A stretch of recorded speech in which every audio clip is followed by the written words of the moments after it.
在今年上海西追展会上，玉府的 X198 就曾经亮相过一次啊，单凭外观就吸引到了一大波关注。你可以说它不好看，但它绝对是一把辨识度拉满的键盘。熟悉玉府的朋友都知道啊，他们家的键盘从来不打低端局的。从 R 系列开始到现在的 XL， 外观越做越有品牌风格的同时，价格也是在稳步提升啊！终于是到今天的 XL 啊，突破了1000的大关，直奔1799。当时听到这个价格的时候啊，都是浑身一凉啊！在实际上手之后，中间夸张的像素屏，两边的镂空加上英克的 slogan， 边框上多个名牌的镶嵌，再加上碳纤维的定位板，每一处都透露了超能力的气息啊！基本上是能做设计的地方都没有给留白，这就给人一种非常厚重的超跑感。起码在看起来很贵这一点上，X198是非常成功的。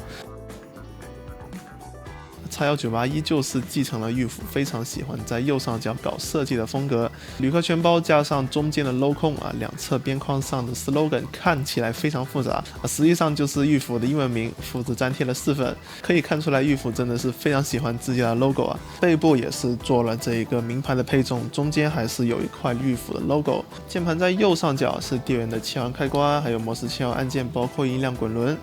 但这个滚轮的刻度稍微做得弱了一些，不是很明显，整体手感会偏肉，感觉后面还有改进的空间并且这一次的像素屏还有电源开关是有一个整体向上的飘出的，不会像之前的系列一样占用一部分的配列区域，所以这一次的98配列就相对的完整了，没有尖尾的缺失。那在打开电源点亮屏幕之后，这块像素屏绝对可以算是这把键盘的一大卖点了，内置的6种效果也可以通过驱动实现自定义。这里就简单给大家讲一下这块屏幕是怎么用的。通过官网下载X198的驱动，如果想要编辑屏幕就必须在有线模式下进行了。顺带一提这把键盘也是支持 FN 层级的定制改键的，只要把左上角勾选上就 OK 了。左下角屏幕这里也可以切换屏幕当前的效果，比如说 CPU 占用，光影模式就是可以显示屏幕当前的主色调，自定义就放在最下边点开之后可以通过上方的画笔来绘制想要的内容。这边的画笔包括一些粗细还有颜色都是可以调整的，橡皮擦工具也可以选择。如果想画 GIF 的话，完成一帧之后可以点击加一帧来对下一帧进行编辑，全部完成之后点击上传文件，就可以上传 GIF 到键盘中了。并不是一个非常难理解的操作逻辑还是比较好上手的。聊回键盘的输入体验，玉府的前高一直是非常克制的，这一次 X198只有 18.5 毫米，就是在不带手托使用的情况下也是非常舒适的高度。但是为了控制键盘的厚度内部并没有留太多的空间，所以这把键盘的手感是偏硬的当然软硬的话只是一个取向上的差别，也不分好坏。那这一次 X198在定位板的选材上也是用了非常小众的碳纤维材质，因为中间这几颗6角螺丝的尺寸我这里暂时没有所以就没有办法给大家做拆解了。简单聊一下内部填充一共给到了5层，中间是硅胶 SP 走下垫加上透明声优垫底下的话是轴状棉加 PU 棉的填充一共是5层，也是目前主流的满配。正常情况下这套内胆出来的声音应该是大家熟悉的麻将音才对但这一块定位板因为是碳纤维的嘛，这种材质本身就是偏硬脆的，所以出来的声音反而就有点复古了。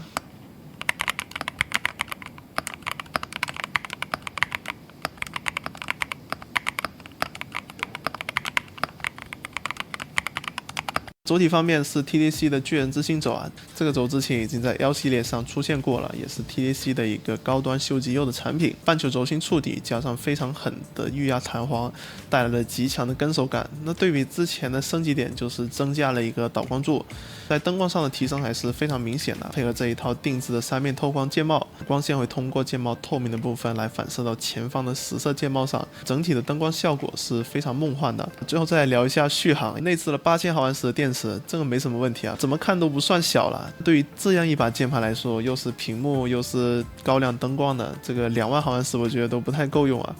官方给到的续航成绩是开启灯光和像素屏的情况下15个小时，关闭灯光只开像素屏50个小时